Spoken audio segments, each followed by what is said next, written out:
So I wanted to know, what does your work show you that law has not caught up to yet when it comes to this gap?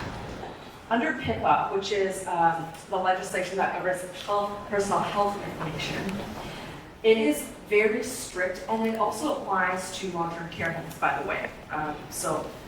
If you are operating in that space with that information, you're also part of that legislation.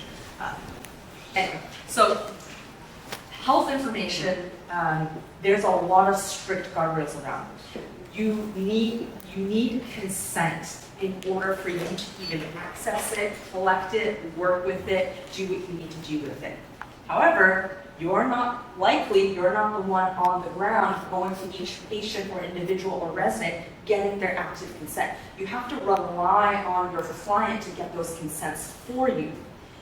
And the consent is extremely strict because consent is only valid if it's tied to the purpose for collecting that information. So what that means is, if you are running an AI platform, something you are going to want to do, and you really should be able to, is improve your models, improve your product based on the data that you're gathering, right? Make improvements. However, if that purpose is not stated in the consent that your client got, you are not allowed to do that. And your client is not incentivized to go and rewrite their consent documents. They're not incentivized to go and help you get this added bonus. So I've seen a lot of my clients kind of get hamstrung here. And it's very restrictive in the age of AI, where it's like your product is only as good as the model underlying it. You need to be able to train and move quickly.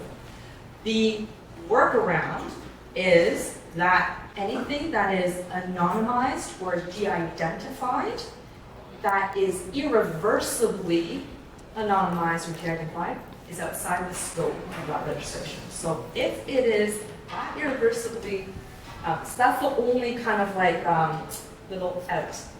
Doesn't work when it's video or imaging, because how do you irreversibly anonymize video footage of an individual to detect, facial and body movements before they're about to have a fall, while stripping anything personally identifying from that video, and yet having it be accurate enough to then train your model? It's virtually impossible.